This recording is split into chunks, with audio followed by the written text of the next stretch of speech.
que, na verdade, foi o autor do substitutivo que acabou criando a Petrobras e concedendo à Petrobras o direito de exercer o monopólio estatal do petróleo, e que foi sancionado na época pelo presidente Getúlio Vargas. E ele fez uma conferência muito importante no nosso estado. E na época, eu lembro que nós desenvolvemos uma articulação no nosso estado, que ela, pela sua amplitude, foi uma conferência que foi da extrema direita até a extrema esquerda, nas articulações que nós fizemos na defesa da Petrobras e do monopólio estatal do petróleo. Todos os setores que nós pudemos alcançar, nós fomos atrás para exatamente congregar estas forças que participaram dos eventos que nós promovemos.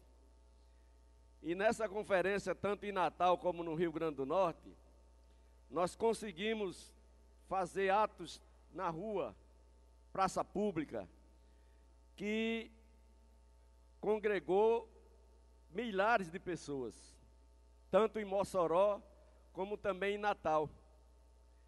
E lembro que nós tínhamos uma música da campanha, e a música, ela inclusive foi absolvida pela própria comunidade, que no ato que houve, pelo menos lá em Natal, as pessoas cantaram, mesmo com a música estando parada, as pessoas cantaram aquele hino, aquela música que embalou a nossa campanha.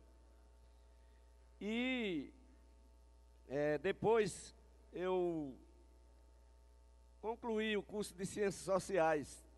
Na época, então eu empolgado com o curso, eu resolvi escrever esse livro, procurando exatamente identificar quais eram as correntes do ponto de vista ideológico que estiveram presentes durante a nossa campanha. Eu também, no meu idealismo, eu era um elemento, como dizia meu pai, muito idealista. Eu não conseguia fazer a ligação entre a realidade concreta da vida, do mundo do trabalho, com a esfera da política. Eu realmente, enfim. Então eu procurei, a partir dessa narrativa, exatamente colocar no meu escrito a identidade ideológica dessas forças que compunham o nosso movimento, para que ele possa servir de alguma fonte de pesquisa e também para que fique para a história, que eu considero uma das mais brilhantes páginas do movimento sindical petroleiro do nosso estado. E eu digo que o livro não é meu, apenas escrevi porque foi fruto de toda uma elaboração coletiva que resultou nisso aqui. É um pequeno livro que eu espero que sirva para vocês. E aqui eu coloco até o resgate o petróleo é nosso, porque me incomoda muito aquela história de o petróleo tem que ser nosso. Para mim, tudo que nós fazemos hoje é sequência e consequência da grande luta do povo brasileiro, desde a década de 40 até os nossos dias, que é a luta pelo petróleo brasileiro. Então eu, desde já, quero finalizar aqui agradecendo a essa oportunidade, a toda a federação, o movimento sindical petroleiro, aos companheiros e companheiras, como também fiz um agradecimento no próprio livro aqui, bastante extenso, porque agradecer é sempre muito difícil. E a ingratidão é um dos piores defeitos que o ser humano pode ter.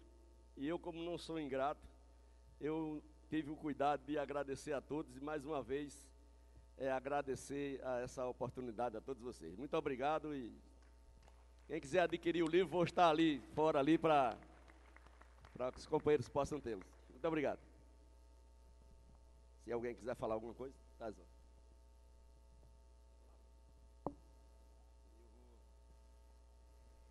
Vou só aqui deixar aqui para...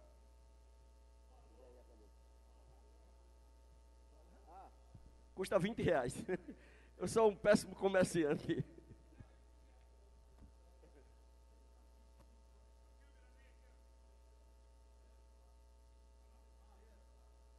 Eu vou descer aí, porque eu vou... Só vou dedicar aqui aos companheiros da PUC.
Bom, agradecer ao Márcio aqui por essa obra que com certeza é de leitura obrigatória para todo mundo que faz parte dessa luta.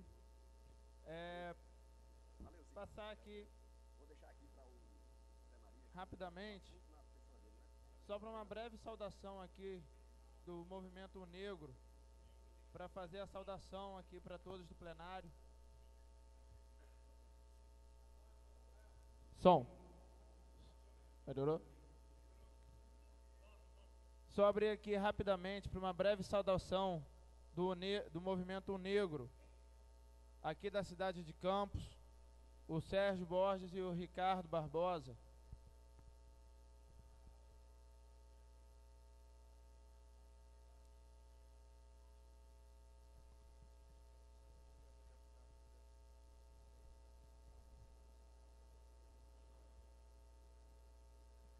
Som.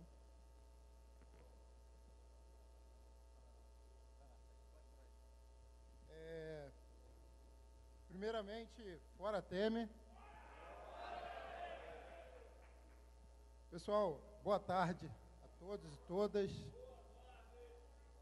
Queria saudar aqui essa plenária e dizer do orgulho de fazer parte dessa direção e dessa cidade por estar acontecendo aqui em Campos dos Goytacazes, essa plena FUP, nesse momento que é tão crucial para todos os trabalhadores e trabalhadoras, para toda a sociedade brasileira. A gente veio aqui falar de um tema importante também, que é a questão da luta contra a desigualdade racial e social também. Então, eu sou diretor aqui do Sindipetro, NF, também estou na direção da CUT-RJ e componho, junto com o Ricardo aqui, que é petroleiro, militante como a gente, a direção da Unegro Campos. Então, vou pedir o Ricardo aqui para fazer uma saudação, só falar com vocês um pouco da luta da Unegro, da luta do movimento social dos negros para combater o racismo, contra toda essa desigualdade social, e ele vai dar um recado dele para vocês. Muito obrigado.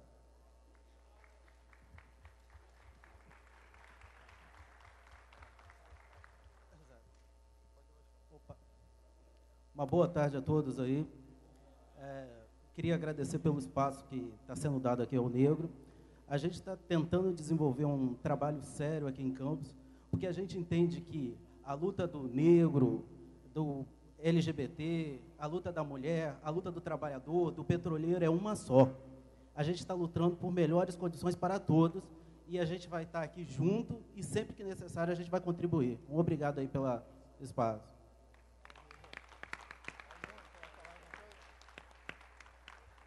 Eu queria saudar a todos os negros presentes aqui, iniciando pela Rosângela, que continua, Jairson, que continua aqui, o Arão, enfim, todos nós nos consideramos negros nesse momento, porque a cor ou a pele dos nossos corpos é apenas uma das muitas características que Deus deu ao ser humano. E desconsiderar qualquer uma delas é desconsiderar uma das partes da maravilhosa arte divina de Deus ao conceber a vida ao ser humano. É isso. E fora Temer.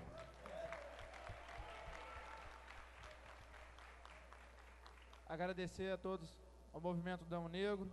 E agora, para a montagem do terceiro painel, o golpe é contra o trabalhador, como enfrentar os ataques aos direitos e conquistas sociais dos trabalhadores, convidando aqui à mesa o Normando Rodrigues, assessor jurídico do Sindipetro NF e da Federação Única dos Petroleiros.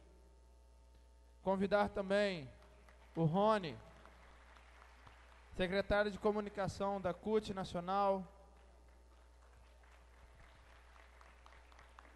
além de petroleiro, é claro. E também o Alisson de Sá Alves, do DIAP.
Oi, vamos lá. O presidente, deixa eu agradecer aqui. Eu tenho a dinâmica, né, de sempre estar. A minha atividade já ficou comum para mim ter que falar sempre depois do almoço. Então, né, a minha tarefa aqui é hercúlea, porque eu tenho que manter todo mundo acordado, prestando atenção em mim. É um tema que gera calor, né? A questão política, a questão, né, dos desafios da nossa agenda negativa de combate, né? Então, presidente, eu fico aqui, né, vocês vão ver que eu vou ficar aqui bailando aqui, entendeu? Porque vocês têm que prestar atenção em mim, né? Então, agradecer, presidente, o convite, né, feito ao DIAP. O DIAP, né, antes de iniciar a minha fala, o que é o DIAP e por que eu preciso falar dessa forma, resgatar, né, o que é o DIAP. O DIAP é o Departamento Intersindical de Assessoria Parlamentar, uma entidade que foi fundada pelo movimento sindical brasileiro, é dirigida e é mantida pelo movimento sindical brasileiro. Então, os senhores e as senhoras são os meus patrões, né? Que bom, e eu estou aqui em casa, né? E aí, estando em casa, agradecer o convite de estar aqui, né, falando para vocês, para os companheiros, para as companheiras, né, dizer da mesa anterior que eu fiquei extremamente feliz com a palestra que eu assisti aqui, né, mais cedo, da jornalista, porque eu tenho como formação jornalismo. E eu não estou na grande imprensa, nós temos a nossa imprensa, nós temos a nossa voz, e eu vou provar para vocês como nós podemos. Eu ouvi aqui perguntas de como fazer a nossa comunicação, eu vou provar para vocês como é que a gente pode fazer essa comunicação funcionar. Deixa eu só soltar. Opa, o coisa aqui funciona, ó. Presidente, eu vou só afastar a tela aqui, pode? Que eu vou para lá, eu vou para cá. Gente, vocês vão achar um barato isso aqui. Vocês vão rir demais de mim. Hein? Aí, ó, pronto. Vamos lá. Deixa eu me apresentar, então. Meu nome é Alisson, eu sou jornalista. Eu vou tirar esse bebê aqui. Peraí. Ó, já começa bagunçando o corrido ali, ó. Pronto, aí, Ô, coisa boa. Ô, beleza. Esse aqui está até mais alto. Ó, não, então não vou ficar na frente, não. Presidente, eu vou ficar bem ali embaixo, viu? Vocês ficam por aí, então, né? Acomodado. Eu vou bem para cá, ó. Eita. Deixa eu ver. Vamos lá. Vê aí. Tem que fazer os testes das coisas eletrônicas. Eita, coisa boa. Esquenta não, a hora eu começo. Bora lá, vamos lá. Eu vou ficar bem aqui, então, mais pra cá, eu vou pra lá, eu vou chamar a atenção de... É bom, o negócio é bom. Daqui a pouquinho, se eu tirar o blazer, vocês não esquentam não, não vou ficar pelado não, viu? Sai a blusa aqui, aí vai esculhambar geral o negócio. Gente, meu nome é Alisson, eu sou jornalista de formação, eu estou no DIAP, né, eu sou um dos assessores do DIAP, eu estou há 24 anos no DIAP, né, então é uma vida, né? E aí falar para mim não é nenhum problema, eu falo até demais. Presidente, você pode arrumar uma água para mim e botar bem aqui assim, pode? Por favor, vamos lá. O que eu vou falar aqui? Reflexos da atual conjuntura sobre os direitos dos trabalhadores e as conquistas sociais. É um tema para mais de complexo e muito pesado, muito sério. Mas ao mesmo tempo que é sério, vocês vão ver a minha dinâmica aqui, que ninguém vai dormir. E se dormir, pode ficar tranquilo, que eu vou acordar. Ah, mas se eu não acordo? Vamos para frente. Nesse sentido, o que eu vou abordar? Eu vou abordar a questão da origem, do porquê. Eu vou tentar dissecar para vocês esse momento que nós estamos passando. Que eu entendo, né, eu reconheço através de seguintes elementos. As manifestações que ocorreram pelo país, o perfil do Congresso Nacional neste momento, a saída da presidente Dilma e o governo interino do Temer, como é que é o ditame aí? A pauta bomba contra os trabalhadores e a sociedade em tramitação no Congresso e os desafios que nós temos. Eu estou no movimento sindical, eu me reconheço aqui, eu sou filho dessa pauta aqui. Eu não estou na Globo, eu sou jornalista e faço jornalismo sindical diariamente. Eu me reconheço nesse meio. Então vamos para frente? Olha que coisa interessante aqui, ó. A companheira que apresentou aqui como se faz a comunicação sindical, como ela faz acontecer. Eu estou vindo de Brasília para cá e eu recebo no WhatsApp uma mensagem, 12h37, do grupo de família, que eu tenho 2 enfermeiros da minha família, de uma vergonha para os enfermeiros, e é justamente de onde? Da Prefeitura de Volta Redonda, no estado do Rio de Janeiro, que vai fazer um concurso para contratar enfermeiros e técnicos, o enfermeiro com nível superior para receber R$ 909, e um técnico de enfermagem para receber R$ 890. É essa a qualidade de saúde que a Prefeitura de Volta Redonda quer oferecer para quem mora em Volta Redonda. Como é que nós vamos ter qualidade de saúde com um concurso público desse tipo? E essa mensagem veio de WhatsApp, tecnologia, lá de Brasília. Onde é que já circulou essa mensagem? Eu espero que ela circule no Brasil todo. E eu estou aqui trazendo ela também, para que vocês reconheçam que esses trabalhadores estão sofrendo. Quem prestar concurso para enfermeiro e técnico de saúde da Prefeitura está desempregado e vai se sujeitar a receber esse mísero salário. Como é que nós queremos qualidade na saúde recebendo um salário dessa monta? A pessoa estudou numa faculdade para poder ter um salário desse tipo. Ah, deixa eu resgatar aqui uma imagem, então.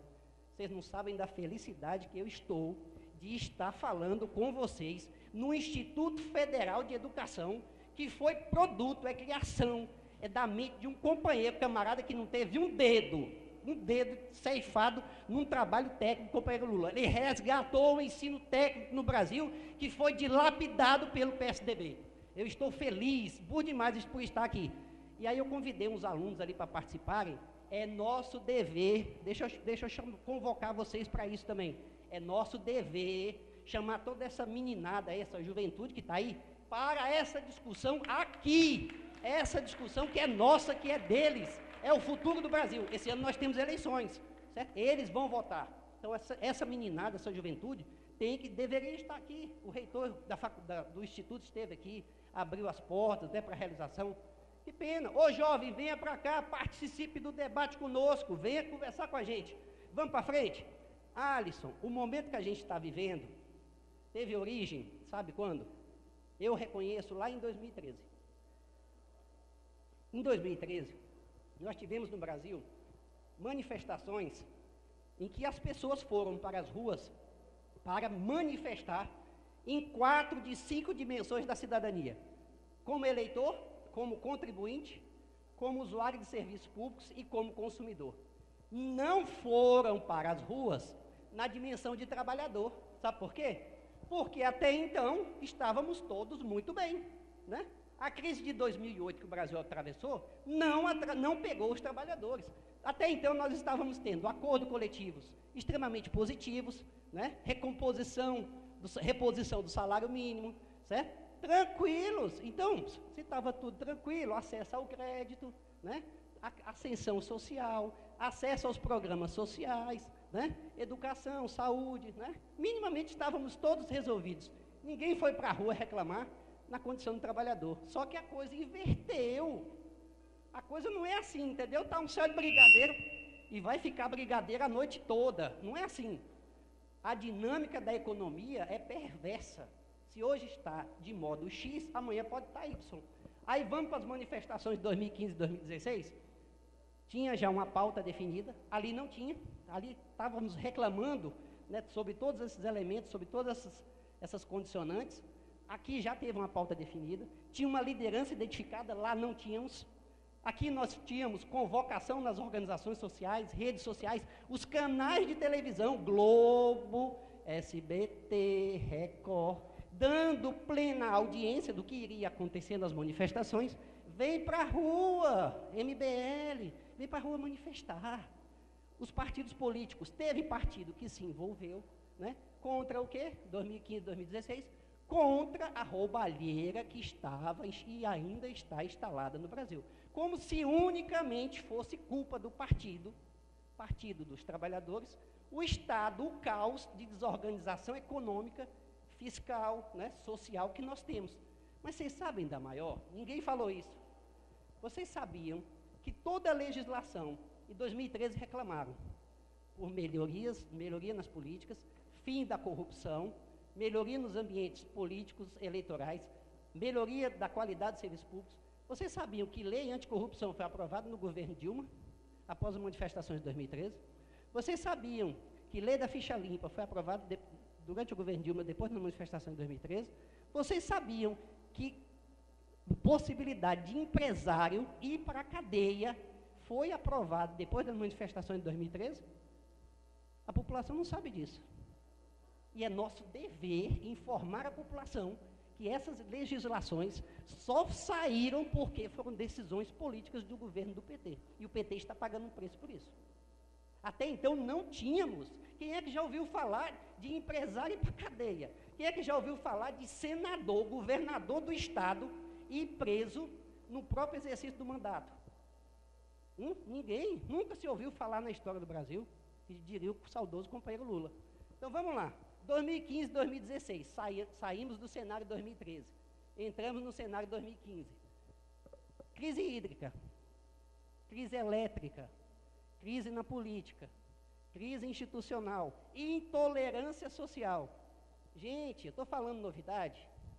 Tudo isso aqui aconteceu.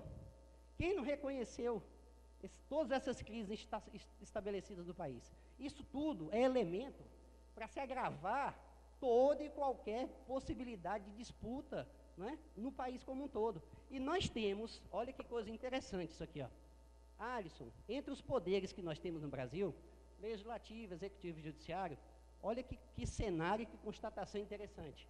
Nós temos, né, tínhamos até então, um governo fraco, um Congresso extremamente corporativo, um judiciário midiático, juiz que não quer julgar, ele quer sair na imprensa, né? Fresh! E uma imprensa extremamente tendenciosa. Imprensa que chega para cobrir uma determinada atividade do sindicato, né? Está lá reivindicando, os petroleiros estão lá reivindicando a melhoria da Petrobras. A Petrobras é nossa, não deve ser da Shell, não. Porra, é nossa, cacete. Mas chega para cobrir, ó, vocês estão aqui bagunçando, quebraram aquele vidro ali da entrada da Petrobras, não é? Com certeza. Aí, muito bem, obrigado, viu? Já chega com a pergunta pronta, feita, só quer botar na tua boca a resposta. É lindo, não é? Acabou. Então, esqueçamos que Rede Globo vai fazer cobertura das nossas atividades. Nunca fez. E quando fizer, desconfiem.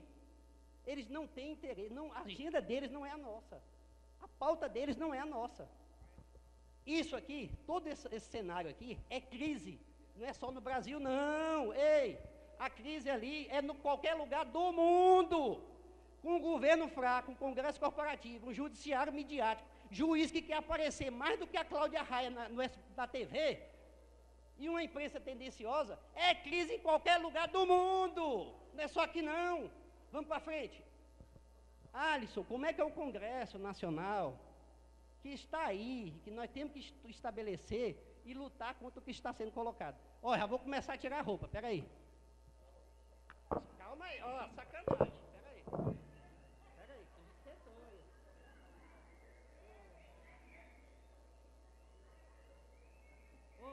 Oh, meu Deus, esse rapaz não tem juízo, não. Alisson, como é que está o Congresso Nacional? O Congresso Nacional, olha a realidade que nós temos hoje, no atual momento.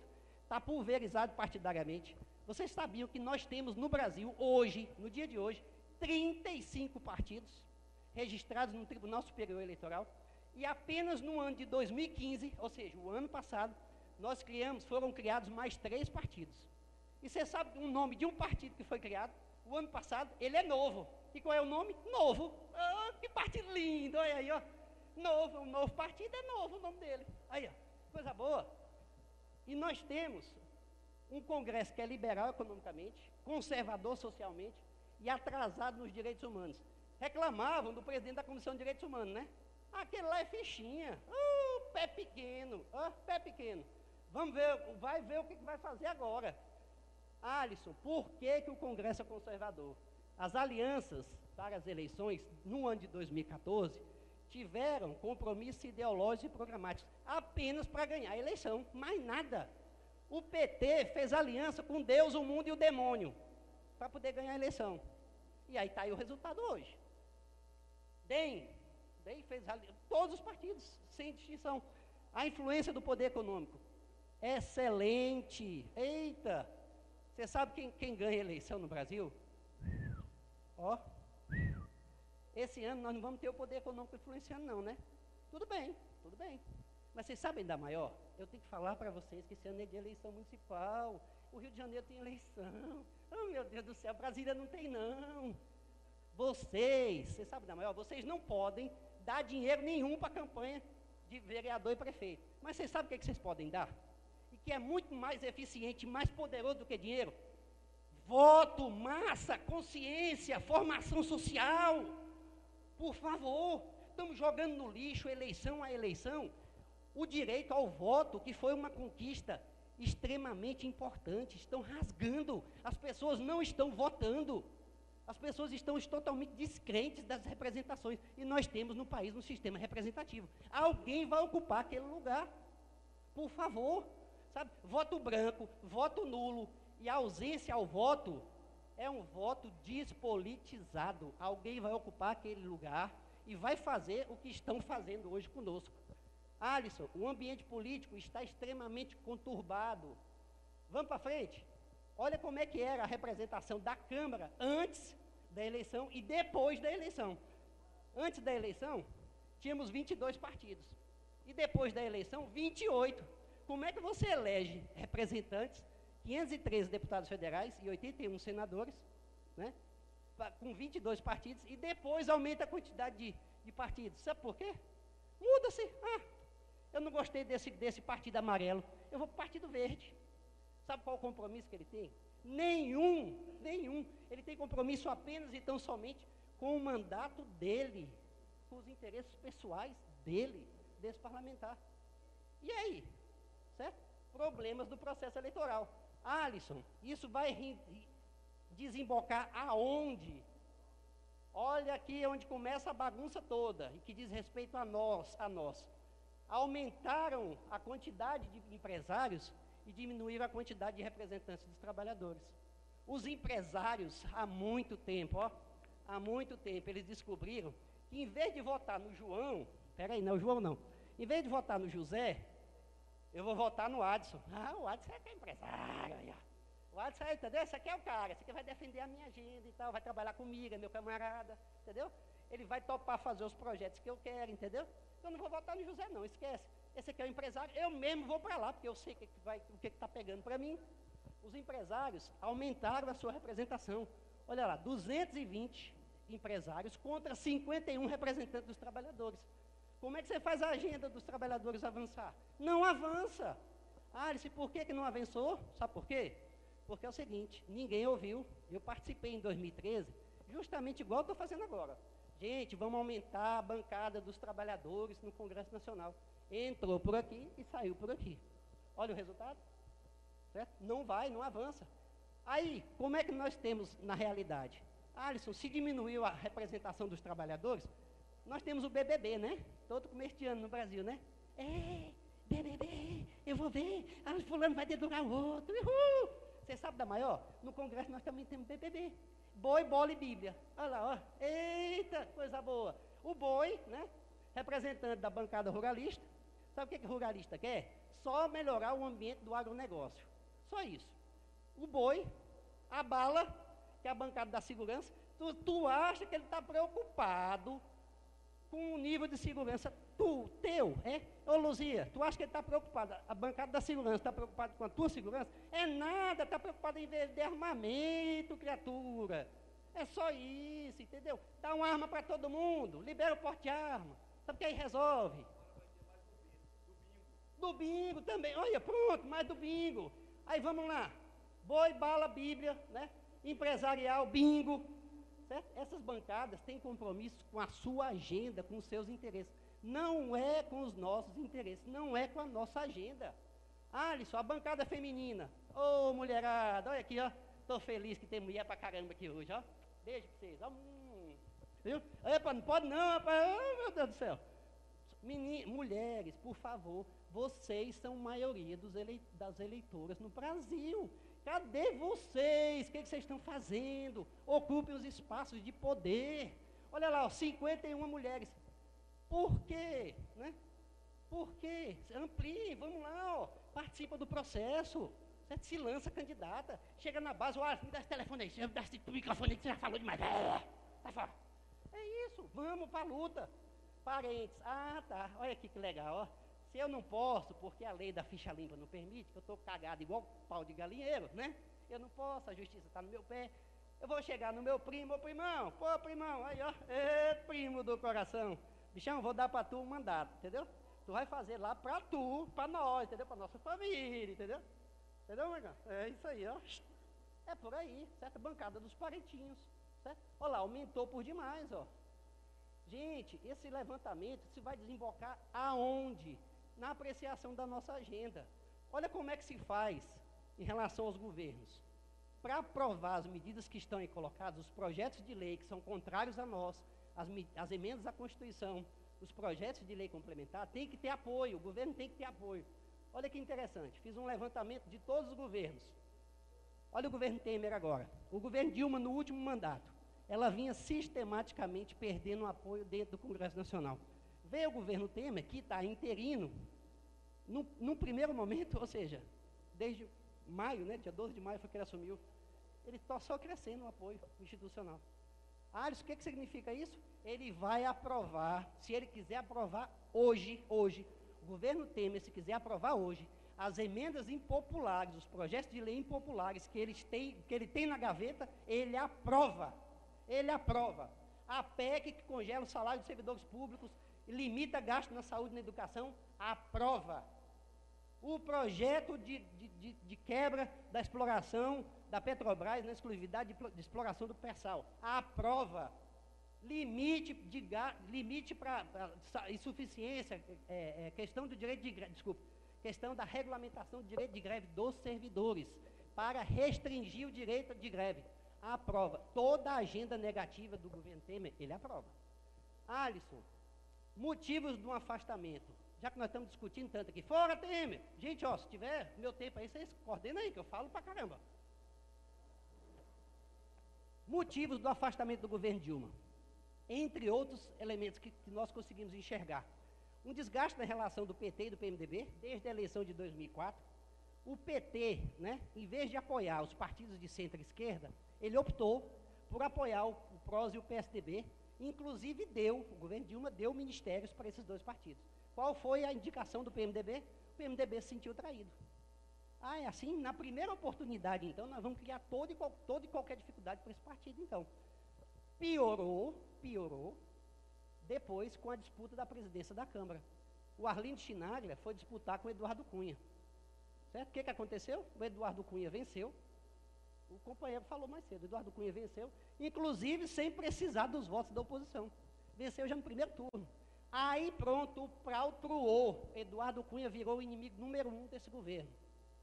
O governo Dilma, para se salvar, foi lá e botou o vice-presidente como articulador do governo no Congresso Nacional. O que esse articulador fez? Ô, gente, vamos resgatar a história. Já começou lá no passado. Vocês lembram da MP 664 e 665? Ele era o articulador daquelas medidas provisórias. Certo? Novas regras para cálculo de pensão, seguro-desemprego, mais regras, né, extremamente danosas para o conjunto dos trabalhadores. Foi ele, o Temer, que articulou isso. Olha ali as coisas se gestando. Vamos para frente. A influência da imprensa. Não esperemos que a imprensa venha aqui acompanhar o nosso trabalho, vai dar voz para a gente. Não vai, a imprensa é tendenciosa, tem tendência, tem voz, tem vez, tem interesse. 5 famílias no Brasil controlam os canais de comunicação. 5, nada mais do que isso, 5 apenas. O judiciário, juiz não está preocupado com o social, ele está preocupado em sair na imprensa, ele está preocupado em sair na foto no Facebook. Inclusive tem gente, né, que bota lá no Facebook a favor do golpe e depois vai, né, sentenciar. Para com isso, isso não é sério, isso não é sério. Setores econômicos e financeiros. Aí é um problema muito sério. A presidente errou, vacilou. Ela foi estabelecer meta de juros, controle de juros e taxa da inflação a qualquer custo. Aí você não mexe, presidente, não mexe. No setor energético, vou contar para vocês uma historinha. No setor energético, nós já tínhamos a crise hídrica. Nós, no Brasil, optamos, não foi de agora, nós optamos por uma energia fornecida através de água. Se não chove, eu vou culpar São Pedro. Não, somos nós mesmos que estamos desmatando tudo e a chuva não cai. Só que no Brasil a matriz energética é essencialmente hídrica. Aí vamos lá, a energia no Brasil é concessão privada. Sabe o que o governo foi lá e fez? Vamos renovar um contrato aqui para você fornecer energia, só que é o seguinte, a tua margem de lucro está em tantos percentuais, viu? Como é que é, presidente? É assim, agora eu vou definir margem de lucro para você, para baratear a energia para o povo. Presidente, não faço não, não bote em contrato não. Presidente, a gente estabelece tudo, a gente fecha esse acordo, mas não bote no contrato, não. Vamos fazer aqui na boca a boca, entendeu? Vocês sabem na maior. Ela insistiu, vou botar em contrato. Então tá bom, espera. Sabe o que aconteceu depois? Renovou o contrato das concessionárias de energia elétrica. Eles pararam de investir, não investe mais, desculpa a expressão, porra nenhuma no setor energético brasileiro. Vai estabelecer um caos. Acabou, é assim. E o mercado manda nessa bodega. Vocês lembram da mudança da taxa da poupança? Outra regra. Não, vou mudar também. A partir de hoje é X. Esse dinheiro que entrar a partir de amanhã é menos X. Acabou. Não se mexe em regras do mercado financeiro. São poderosos no Brasil e no mundo. Não é só aqui não, em qualquer lugar do mundo. Não se muda. Alisson, e o que mais? Aí vem acirramento e aprofundamento da crise econômica. Que forma que é essa crise econômica para os trabalhadores, Alisson? Olha lá, a economia em retração. Vocês sabem quem é que investe no Brasil? São 5 setores. 3 deles, em especial, estavam com problemas. O BNDES, que é o Banco Nacional de Desenvolvimento Econômico e Social, sob investigação. Os empresários sendo presos, né, por conta da Operação Lava Jato. E o próprio governo, com a crise econômica que não é brasileira, ela é uma crise econômica mundial. A crise de 2008 nós passamos incólumes, só que a crise não parou, certo? E aí veio consequências, né? O próprio governo desestabilizado, as crises políticas e tudo mais. Olha lá, reduziu o investimento, reduziu a atividade econômica, aumentou o desemprego, a inflação, os juros altos, a escassez de crédito no mercado. A questão do governo não tinha, até então nós tínhamos margem para negociar com o governo, beleza? Legal. A política de reajuste do salário mínimo era a principal demanda para 2016. Nós aprovamos, está aprovada, só que está em risco agora. Alisson, mercado e sistema financeiro com forte influência no governo, inclusive no governo Dilma. Olha aí, ela se elegeu com uma agenda social e foi colocar no governo representante do setor econômico e financeiro. Quem? Cátia Rabelo, agronegócio, o ex-ministro da CNI, a Fife Domingos do setor de comércio e serviço, dentro do próprio governo do PT. Esse pessoal vai defender que agenda, meus queridos? Não é a nossa. Alisson, crescimento da bancada empresarial dentro do Congresso, redução da bancada sindical, fortalecimento das demais bancadas e a questão da falta de unidade do movimento sindical. Vocês lembram, vocês vão lembrar, que nós fazíamos as marchas da classe trabalhadora? Nós paramos. Foi cada um ocupar-se de uma determinada demanda e aí o pau troa, né? Quando não se está unido, fica mais fácil de bater. O pau que dá em Chico também vai dar em Francisco. Vamos para frente? Alisson, o governo Temer, que assumiu, olha que coisa interessante. O governo Temer, ele está convergindo com esse Congresso que está aí estabelecido, que é culpa nossa, façamos a nossa culpa, por favor, não só eu sozinho, tá? Tem parlamentares experientes nos postos chaves. Eita, olha lá, ó. Moreira Franco foi responsável pela reforma administrativa do governo Fernando Henrique Cardoso. Sabe quem é Moreira Franco hoje no governo? É o principal cabeça do processo de privatização das empresas. É o cara. E foi ele responsável pela reforma administrativa do governo Fernando Henrique Cardoso. Ele quase acaba com o RJU, com o regime jurídico único. Vocês estão lembrados disso? É esse o cara. O próprio Michel Temer, ele foi relator de muitas matérias do governo, da reforma previdenciária no governo Fernando Henrique Cardoso, enquanto ele era deputado federal. E agora ele tem em mente a reforma da Previdência. Olha aí o companheiro Alisson, os parlamentares, possui base parlamentar. Eu mostrei para vocês que ele tem base para aprovar qualquer matéria que ele quiser aprovar. Ele não possui base social. Ele, base social, não tem nenhuma. Só que daí, ele vai para o enfrentamento, entendeu? Eu vou para o enfrentamento. Só que ele é esperto. Gente, quem não se comunica, já falava o Chacrinha, se estrumbica. Ele vai para o enfrentamento, ele chama, na primeira oportunidade que deu lá de crise com os ministros dele, ele foi lá e chamou a imprensa. Vem aqui a imprensa, vamos me ouvir. Vocês querem me detonar? Vamos lá. Detona, vamos lá. Ele dá o cara a tapa.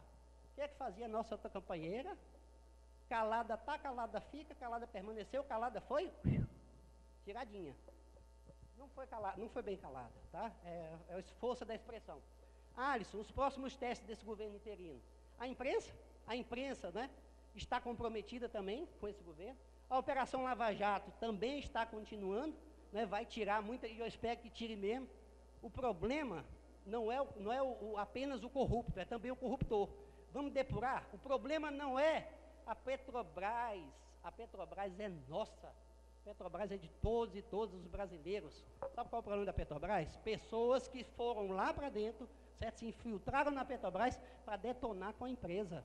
Ela tem que ser preservada, vamos deturpar, vamos extinguir, vamos eliminar essas pessoas de lá, e a Petrobras deve continuar como sempre. Nossa, votações e conflitos dentro do próprio PMDB. Esse ano nós temos eleições municipais. Vamos para as eleições municipais? Rio de Janeiro, vamos eleger representantes nossos. Olha o desafio de vocês. Começa por aqui, essa é a porta de entrada para 2018, para as eleições gerais de 2018. Melhore o ambiente do estado de vocês, do município de Janeiro, para depois pensarmos no ambiente nacional. Alisson, vamos para frente? Agenda, olha as agendas que estão colocadas aí. Agenda do Brasil, Ponte para o Futuro e Travessia Social.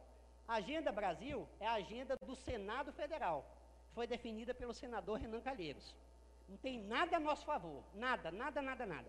A Ponte para o Futuro, que futuro é esse? Futuro como? A ponte para o inferno, não é para o futuro não. E a travessia social do PSDB. Aí eu vou dissecar para vocês a Agenda Brasil e vou dissecar também a outra agenda. A Agenda Brasil, olha lá o que já avançou. A Agenda Brasil aprovou o Estatuto das Estatais, ó, foi de agora, dia 30. Ó. O que tem no Estatuto das Estatais? Olha aqui, ó, dirigentes, olha aqui, ó. De quem é esse projeto? É do atual ministro das Relações Exteriores, o senador José Serra, do PSDB. Sabe o que ele está fazendo? Ele está como ministro das Relações Exteriores para vender o Brasil todinho, vai detonar conosco, ele vai acabar de vender o que a gente tem aqui como patrimônio nosso. Olha lá o que estabelece esse projeto, entre outras coisas. A dificuldade para termos representação sindical nos conselhos de classe, né, nos conselhos de administração das empresas.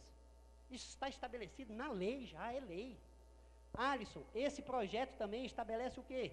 Olha lá, dentro da agenda Brasil, quer dizer, nós temos a regulamentação do direito de greve dos servidores. Servidor público, servidor público não é nosso inimigo, não. É meu amigo.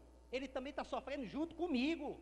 Esse camarada, eu tenho que entender que ele está lá por detrás de um balcão para prestar um serviço, mas ele é vítima, tal como eu. Eu tenho que entender esse camarada, entender ele na sua necessidade também total, absoluta. Ele não tem direito à greve. O patrão dele não concede aumento. E contra nós, olha a terceirização. Gente, Cunha aprovou a terceirização na Câmara. E se não fosse um senador da República, ele representa o negro, ele representa o idoso, me perdoe, ele representa o negro, ele representa o idoso, ele representa as minorias sociais, ele representa a juventude, ele representa todos, chama-se Paulo Paim. Se não fosse o senador Paulo Paim, esse projeto já tinha sido aprovado no Senado a toque de caixa, já tinha sido aprovado. Ele realizou audiência pública nos 26 estados e no Distrito Federal para discutir essa matéria. Certo? Salva de palmas, por favor, para o senador Paulo Paim. Aí olha só o que o governo interino do Michel Temer já fez. Ele tomou posse no dia 12 de maio. Não é interino, sabe por que não é interino? Ele montou um governo que não quer ser interino, ele quer ficar de forma definitiva no governo. Certo? Para acabar, ele está dando como líquido e certo o impeachment da presidente. Ele já sancionou, olha lá, 23 leis ordinárias e já editou, essa que é importantíssima, 13 medidas provisórias. Medida provisória é ato exclusivo do presidente da República. Só ele pode editar medida provisória. E detalhe, medida provisória tem poder de lei, entra em vigor no momento em que ele assina. Olha lá, dia 12 de maio, o camarada já editou 13 medidas provisórias. Isso não é sério, não dá. O que ele fez com o Bolsa Família? Vetou o aumento do Bolsa Família de 9%. Foi lá, a presidente fez um discurso lá no Nordeste, você está perseguindo os pobres. Qual foi o primeiro ato dele? Vou dar só 9 não, vou dar 12%. Vetou, proibiu lá o reajuste dos servidores. Foi lá e deu o reajuste, vai sancionar a lei, certo? Gente, nós não estamos mexendo com bobo, sabe? Nós estamos mexendo com gente que, nossa, ele está testando, ele está só testando o povo. Vamos para frente? Ponte para o futuro. Olha a ponte para o futuro aí, ó. Como? É ponte, desculpa a expressão, ponte para o inferno. Implantação da prevalência do negociado sobre o legislado. Negociação coletiva é para avançar em direitos para os trabalhadores, não é para retirar, não. Mas eles querem que o negociado sobreponha, rasga a CLT, e o acordo que você fizer tem prevalência sobre tudo. Alisson, a reforma da Previdência. Pelo amor de Deus, nós acabamos de sair em 2015 de uma regra chamada fator previdenciário, que não foi eliminada na sua inteireza, mas foi flexibilizada, certo? Foi flexibilizada até chegar 100, certo?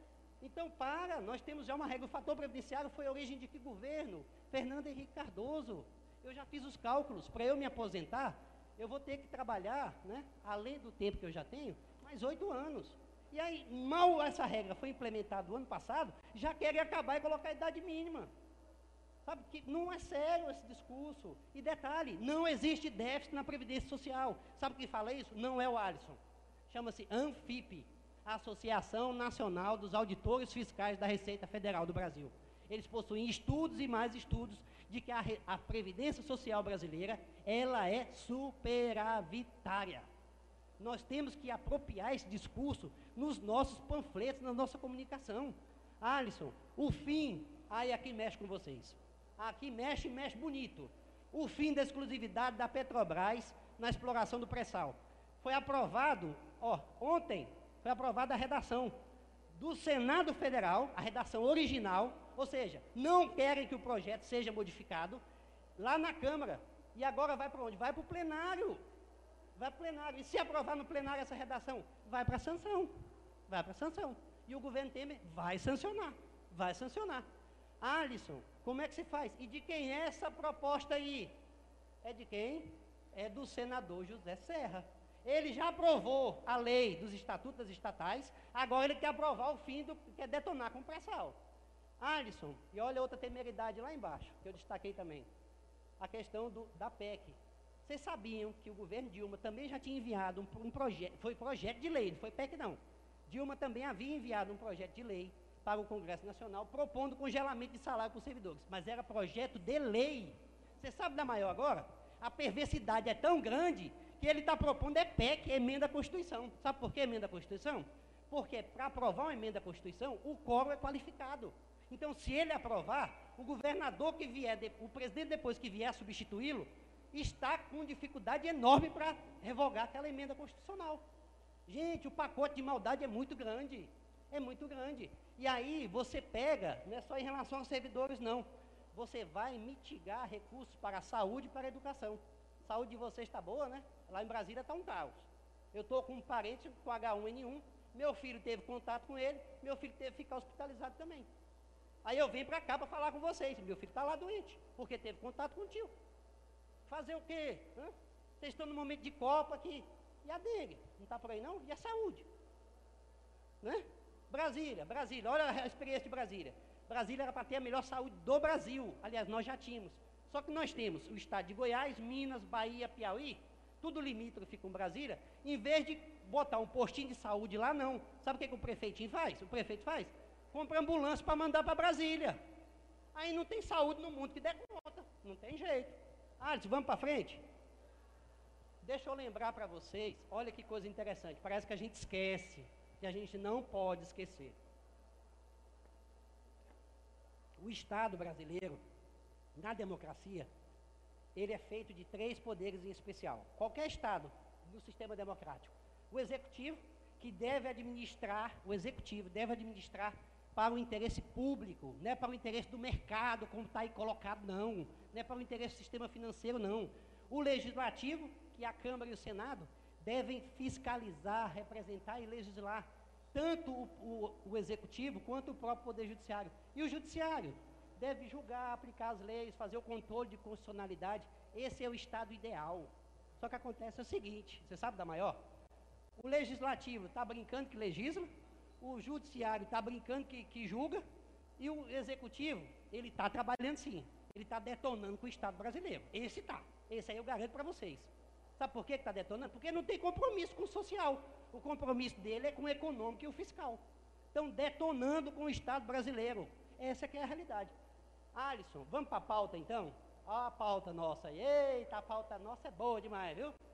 Pauta bomba. Eu escolhi alguns projetos, tá? Que eu acho que são os mais significativos para vocês. Nós fizemos uma seleção lá no DIAP, junto com a ANAMATRA, que é a Associação Nacional dos Magistrados do Trabalho, o CEFEMIA, que é o Centro Feminista, né, que defende a agenda das mulheres, o pessoal da CONTAG, os trabalhadores da área rural, né, entre outras entidades, o próprio DIAP, e nós selecionamos 55 projetos que atacam, detonam com o direito dos trabalhadores. É impressionante, nunca houve, desde a Constituição, um ataque tão feroz e tão intenso aos direitos dos trabalhadores, aos direitos sociais, como agora.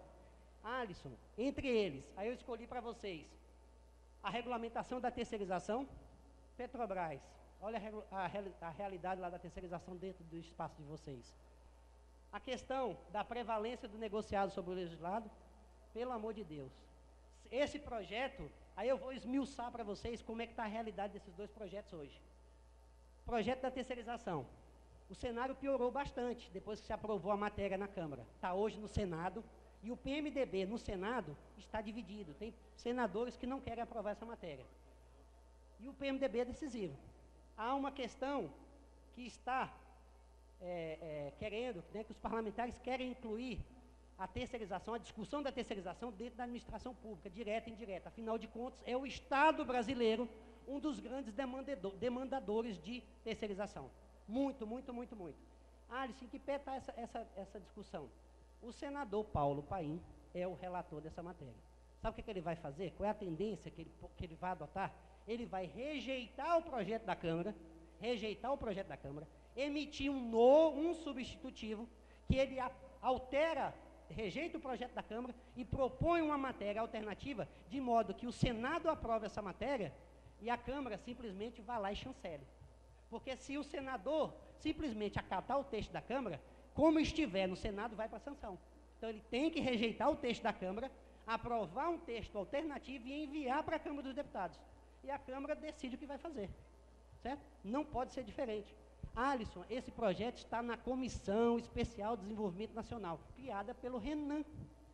Você sabe o que fez essa comissão? Tirou o debate de todas as comissões, não tem audiência pública, certo?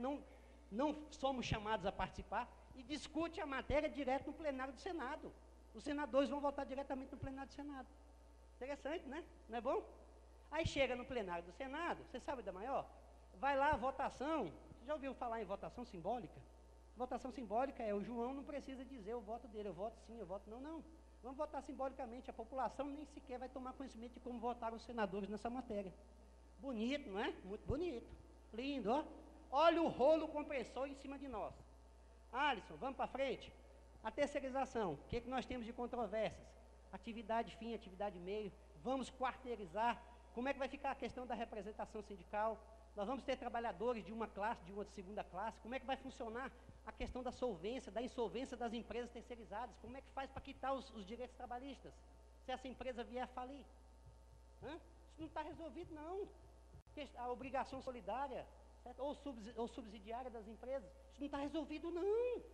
Em vez de estabelecer um projeto que vá dar direitos para os 13 milhões de trabalhadores terceirizados, querem precarizar tudo.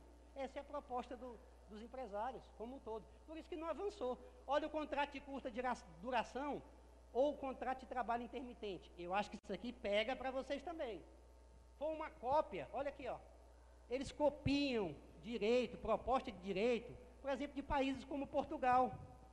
E lá a coisa funciona, não funciona tão a contento, imagina aqui. Olha lá, poderão ser adotadas para 70 modalidades de atividades laborais. 70 modalidades. Está estabelecido dentro do decreto.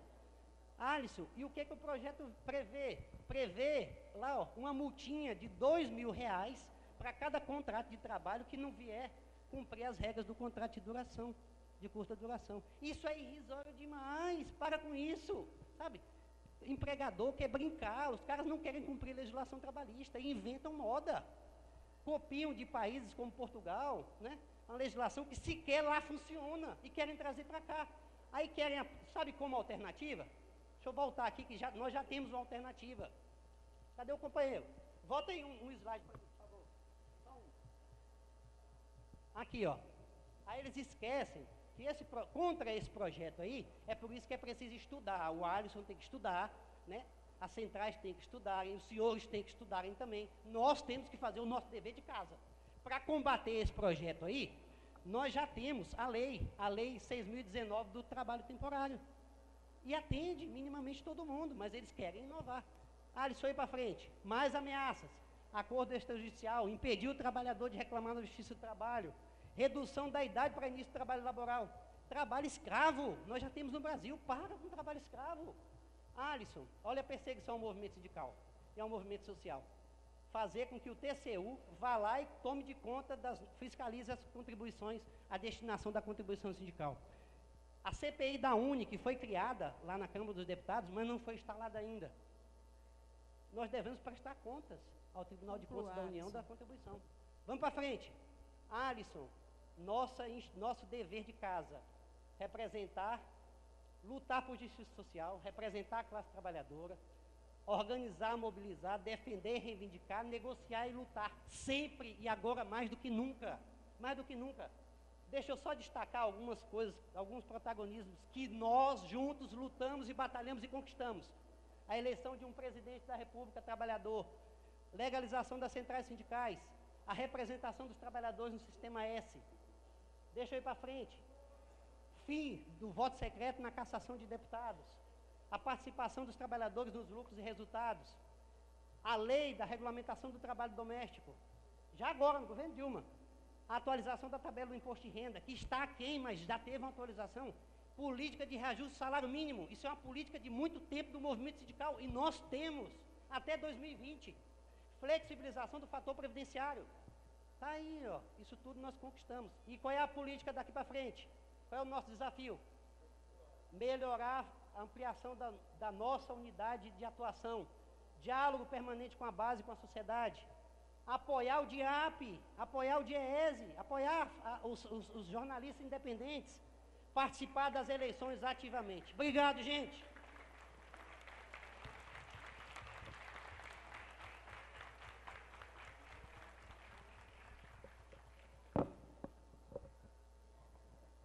Agradecendo aqui ao Alisson essa palestra informativa e que ainda vai suscitar muito debate ainda. A gente evitou de cortar o raciocínio dele, que é direto. Passar agora aqui para o Rony, secretário de comunicação da CUT.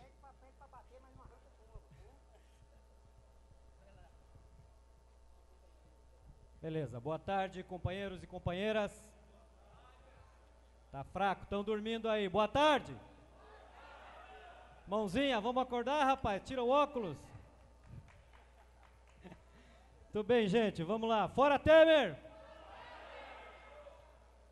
Eu queria aproveitar que a palestra do Alisson trouxe vários elementos importantes que apontam aí justamente para os grandes ataques que a classe trabalhadora vem sofrendo, né, com esse Congresso retrógrado, ilegítimo e atrasado que nós elegemos aí nos últimos 50 anos no Brasil. Então, e esse Congresso, né, está fazendo o serviço para a elite e a classe dominante brasileira, que se aproveita e se aproveitou muito bem de um momento de crise política e econômica brasileira, né? Nós temos uma crise política, uma crise econômica muito grave, que estão se aprofundando, e a crise política vem desde 2014, a meu ver, a partir de 2013, daquelas manifestações, muitas delas fascistas, que não deixaram as bandeiras dos sindicatos, de partidos, de movimentos participar. Foi a partir desse momento que a direita brasileira saiu do armário e veio para a rua e veio para o enfrentamento conosco em relação ao projeto de Brasil. Em 2014, ganhamos com uma diferença apertada as eleições com a presidenta Dilma, mas os ataques continuaram. Erros também da presidenta foram criticados por nós, né, os erros na condução da política econômica, ao colocar o Levi para dar um sinal para o mercado de que as medidas ajudariam o mercado, e nas políticas sociais também errou. Antes de iniciar o segundo mandato, começou com as medidas 664, 665, né, colocando para os trabalhadores perdas que antes eram impensáveis, e a base social, né, e a base de votos dos 54 milhões foi diminuindo. A direita, que já estava na rua e mobilizada, ganhou apoio da mídia para sustentar suas mobilizações. Então essas mobilizações da direita vieram num crescente, emparedando politicamente e economicamente o nosso governo. A Dilma foi inviabilizada, o seu governo, pelo Congresso Nacional, que tinha na liderança do Congresso Eduardo Cunha, e esse processo todo sendo gestado para um grande golpe que poucos de nós acreditávamos que ele ia se consumar, que nós não teríamos condição de segurar, e ele está em processo ainda, não se consumou completamente. Mas a classe trabalhadora não está dormindo, a classe trabalhadora está bem acordada e sempre respondeu aos nossos chamados, às nossas mobilizações. Nós fizemos lindas manifestações em 2015, começando lá em março e terminando em dezembro com a maior manifestação dos últimos tempos. Nós fizemos em São Paulo, eu estava na mobilização de São Paulo, foi uma mobilização gigantesca. E aí terminamos 2015 assim, respirando aliviado, pronto. Sepultamos o golpe. Esse era o sentimento da militância da esquerda ao final de 2015.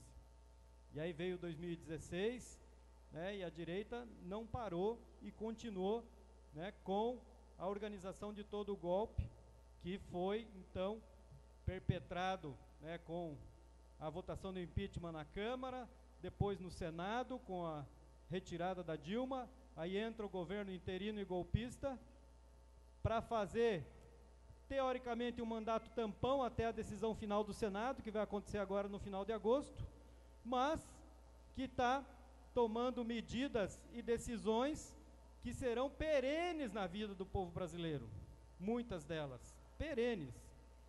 E se vocês lembrarem, quem assistiu a entrevista do Pedro Parente, do presidente interino da Petrobras, falando na Globo News, que já tem propostas, 3 propostas para compra de ações da ABR Distribuidora, e ele não abre se vai entregar o controle acionário, não vai, qual o percentual das ações que vai vender, que Liquigás também vai ser negociada, que os poços maduros aí já estão também todos encaminhados, ou seja, um processo de venda. E a entrevistadora perguntou, sim, mas você não tem medo de, uma espécie, perguntando se ele tinha medo de não ser legítimo, né, um governo interino fazer isso? Qual foi a resposta dele? Nós vamos fazer tudo o que for possível e o mais rápido possível. Não estou preocupado se ficarei interino ou não. Essa foi a resposta dele. Então, não está preocupado se o Senado vai tirar o Temer, botar a Dilma de volta em final de agosto. Ele vai fazer tudo o que for possível agora, para atender aos mercados, para atender às empresas multinacionais. Por isso aceleraram a votação do PL, da entrega, da retirada da Petrobras, do pré-sal, e ontem aprovado na comissão especial, e provavelmente na semana que vem vão aprovar no plenário da Câmara dos Deputados esse projeto, para acelerar tudo o mais rápido possível com base nesse Congresso. Então, as medidas que estão sendo preparadas são muito danosas para nós trabalhadores. E tem mais, tem a terceirização, né, que, queira ou não, com o governo popular democrático, a gente conseguia segurar o ímpeto dos empresários, negociar algumas coisas no Congresso, né, conseguimos várias vezes derrotá-los, inclusive, com nossas mobilizações. Vocês lembram bem aquela campanha dos cartazes dos procurados, que nós esparramamos pelo Brasil todo, os deputados procurados que votaram contra a classe trabalhadora, e nós revertemos muitos votos com aquela campanha e derrotamos o projeto naquele momento, mas eles não desistiram. Tem outros, tem vários projetos falando de terceirização no Congresso, e estão aqui, ó, com faca no nosso pescoço da classe trabalhadora. Os servidores públicos de vários estados estão tendo problemas para receber seus salários. A proposta do governo interino do Temer é suspender qualquer tipo de reajuste, né? Em alguns estados, como Rio de Janeiro aqui e Rio Grande do Sul, a situação é dramática. É dramática. Então, uma crise econômica que começou lá em 2014, pequenininha, e que se aprofundou e se avolumou drasticamente em apenas 2 anos. Para nós lembrarmos, a Petrobras tinha, em 2014, 360 mil trabalhadores, entre próprios e terceiros. Ela fechou o ano de 2015 com 160 mil. 80 mil próprios e 80 mil terceiros, 1 para 1. 200 mil foram mandados embora. E foram quem? Os terceirizados, principalmente. E das obras que ficaram incompletas e não terminadas, e algumas iniciadas e nem, né, iniciaram essas obras. Então vejam que essa crise, que só na Petrobras ceifou 200 mil empregos, você pega toda a indústria que representa o petróleo no Brasil, de 13% a 15% do PIB brasileiro, a construção de navios, de plataformas, a crise é dramática nos metalúrgicos, né, e milhares de desempregados, isso num movimento em cadeia que vai levar a milhares de demissões na indústria, que se reflete depois no comércio, nos serviços, em todos os outros setores. Então a onda de desemprego, né, cresceu avassaladoramente nesse período. O governo Dilma, acuado e sem poder tomar medidas, nenhuma das medidas propostas era aceita pelo Congresso, né, todas eram rejeitadas. A mídia diariamente fazendo matérias, detonando com as políticas ou com as soluções que o governo apresentava, inviabilizando qualquer proposta de saída. Os empresários recuaram e não investiram mais nada, e a partir de determinado momento começaram a apostar no golpe. Vamos tirar o PT aí para ver se a gente ganha mais, porque viram que a crise já estava feia e eles querem aumentar seus lucros. Da onde vai sair a parcela maior de lucro para os empresários? Vai sair de nós, do suor e do sangue dos trabalhadores, do exército de reserva que está sendo organizado de novo com os desempregados que estão crescendo no país. Não estamos numa situação dramática, mas estamos numa situação ruim, muito ruim em vários setores. Então, vejam a que ponto nós chegamos. E aí, a nossa necessidade de fazer o diálogo com os trabalhadores, a história do debate da comunicação, os desafios da comunicação, e eu tenho feito bastante esse debate ultimamente, desde que assumi a Secretaria de Comunicação da CUT. Esse é um desafio gigantesco, né? Como eu falei de manhã, nós em 13 anos de governo popular democrático, simplesmente não tratamos devidamente esse assunto. E agora cai a nossa ficha da necessidade de ter veículos de comunicação de massa para chegar na população com as nossas informações, com as informações verídicas. A imprensa golpista, o partido da imprensa golpista, né, que está concentrado na mão de poucas famílias no Brasil, atuou juntamente com a elite política e econômica brasileira para viabilizar o golpe. Não tenho dúvida disso. Se você olhava as matérias dos jornais, das rádios, das televisões, eram exatamente as mesmas. A repercussão da Operação Lava Jato para descredibilizar o Partido dos Trabalhadores junto à população eram todas a mesma forma, as mesmas matérias, o mesmo conteúdo, a mesma narrativa. Então eles se organizaram e muito bem para dar esse golpe. E nós? Qual era a nossa alternativa de comunicação?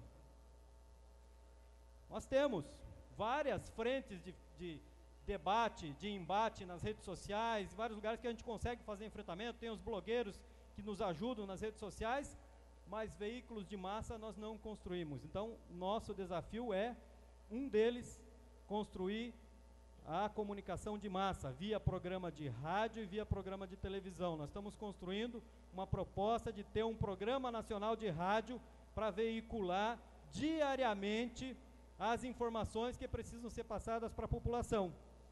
Vai ser feito com a Rede Brasil Atual, não está ainda plenamente viabilizado. Semana que vem nós temos mais algumas reuniões para tentar viabilizar o patrocínio desse programa, mas a partir desse programa de rádio, temos dialogar com a população para que a gente não precise ouvir a rádio Band News, a rádio CBN, né, as rádios da imprensa, que se você olhar, ao final, estão na mão dessas mesmas famílias, que concentram o oligopólio, quase um monopólio da imprensa, desde a imprensa escrita, a falada e o audiovisual da televisão, tudo.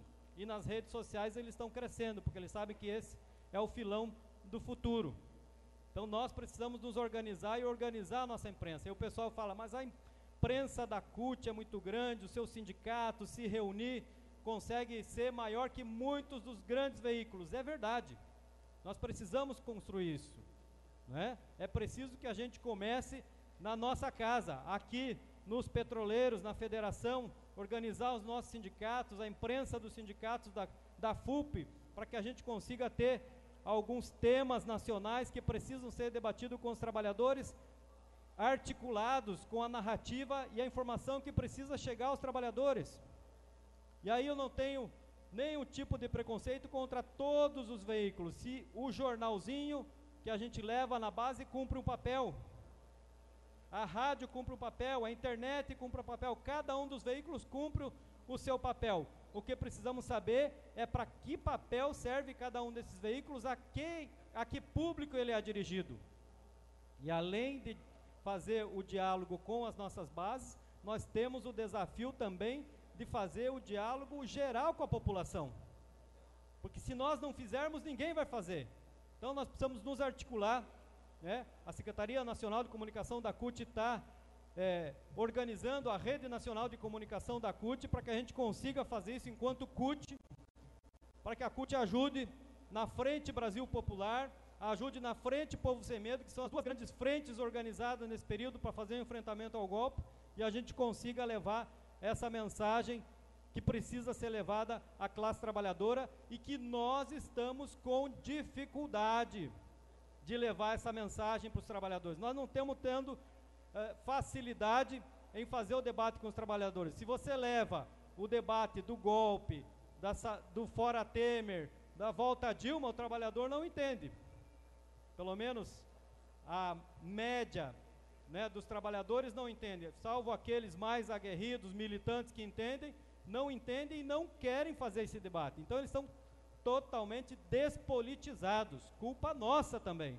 Nós precisamos aprender a politizar a nossa base, reaprender a politizar. Nós já fizemos isso em determinados momentos e fomos muito bem sucedidos em politizar a nossa base. Agora, enquanto o debate político, importantíssimo de ser feito, não tem respaldo nos trabalhadores, nós precisamos pensar como vamos fazer esse debate. Porque se não tem respaldo com os trabalhadores, nós precisamos pensar em comunicar de forma diferente, em levar de forma diferente as questões.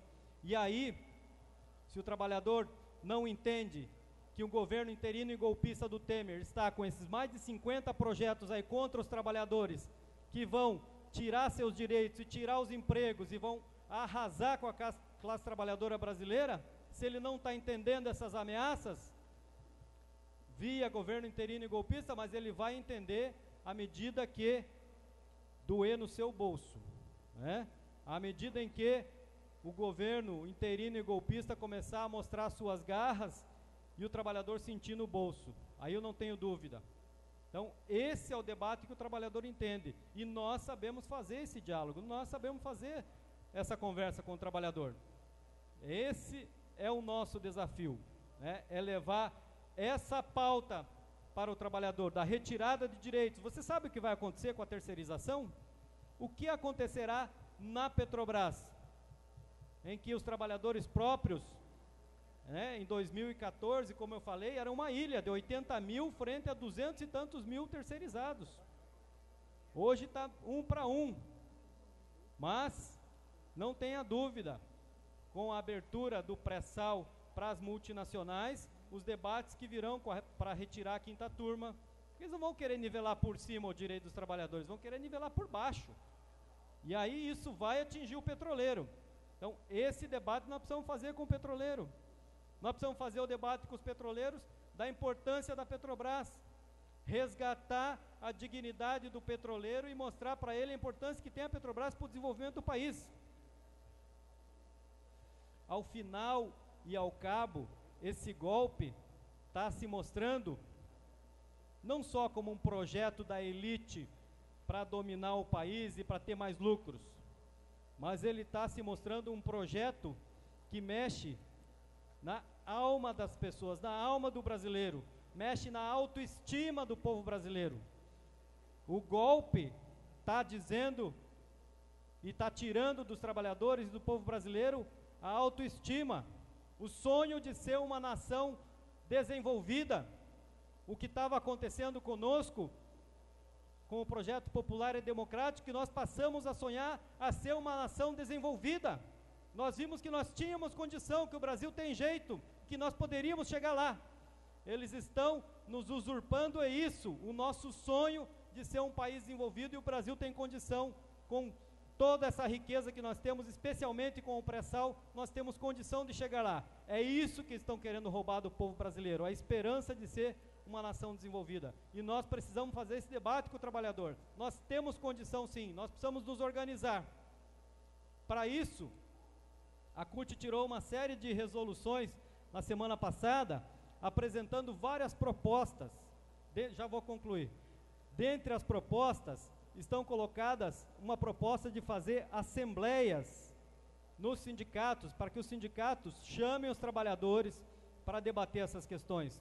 E aí não tem jornal, não tem meio social, rede social, não tem nada melhor do que o encontro cara a cara e o debate cara a cara com o trabalhador. Esse funciona e nós precisamos fazer e nós sabemos fazer isso. Então, assembleias para debater as saídas para os ataques que virão e virão pesadamente, logo logo.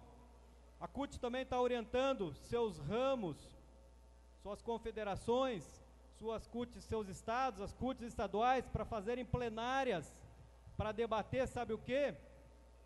Debater a construção da greve geral.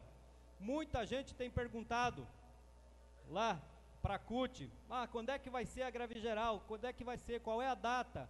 Greve geral não se faz decretando uma data. Greve geral se faz construindo com os trabalhadores, e a CUT quer que os sindicatos façam isso. Então, é dever dos companheiros petroleiros de todos os sindicatos do Brasil fazer essas assembleias, participar das assembleias dos ramos, participar das assembleias das plenárias das CUTs estaduais para debater como vamos fazer. Fundamental. Depois, a ideia é que na segunda quinzena de agosto a gente faça um Dia Nacional de Assembleia da Classe Trabalhadora. Com todo esse movimento vamos fazer um Dia Nacional de Assembleia da Classe Trabalhadora. Também nós teremos, no segundo semestre, várias categorias com database. Dentre elas, bancários, metalúrgicos e nós, petroleiros. Nós já fizemos algumas reuniões, Zé Maria participou de reunião lá na CUT em São Paulo, para a organização das campanhas salariais unificadas no segundo semestre. Vamos aproveitar esse momento e chamar os trabalhadores para unificar as campanhas salariais, porque todos os ataques estão vindo e vêm, são ataques que vão afetar a todos. Não vai ser um ataque aos petroleiros, um ataque aos bancários, um ataque aos... É tudo de uma vez só. E nós temos que nos organizar para fazer essa defesa. Importantíssimo, precisamos garantir a política de aumento real do salário mínimo que está em risco. Essa foi uma das políticas que impulsionou principalmente os trabalhadores que ganhavam menos e que muitos deles não estão organizados na CUT. Minha CUT fez a marcha da classe trabalhadora, participou para defender esses trabalhadores. Isso ajudou a impulsionar as campanhas salariais de todos os nossos sindicatos. O Diese tem os dados. A maioria das campanhas salariais até 2014 conseguiu 80% delas aumento real de salário, impulsionado por essa campanha. O ano passado já caiu para 50%. E a tendência é cair para menos. Se nós não nos organizarmos, não formos para cima, porque à medida que o desemprego cresce, o patrão, até o desemprego cresceu, agora vamos discutir diferente esse negócio de aumento salarial. Então, precisamos continuar lutando para a defesa dos nossos direitos. A perspectiva que nós temos colocada é essa, a necessidade e a forma de defender o Brasil desse golpe, que é reconhecido internacionalmente, só aqui interno que não se fala que é golpe, porque a mídia participa do golpe, então ela não vai dizer, mas é reconhecido internacionalmente o golpe, para que a gente possa enfrentar esse golpe, só a unidade da classe trabalhadora brasileira e a unidade para a construção de uma greve geral que ela precisa ser feita. Para isso, nós temos que amassar o barro, gastar muita saliva, assembleia, debate com os trabalhadores para entender quais são os direitos que estão em risco e tenho certeza que nós, trabalhadores e nós, dirigentes sindicais, vamos fazer o dever de casa e vamos debater e espero que a gente possa construir essa greve geral para enfrentar esse golpe que vai certamente trazer inúmeros prejuízos irreparáveis para o Brasil, mas especialmente para a classe trabalhadora. Obrigado, companheiro.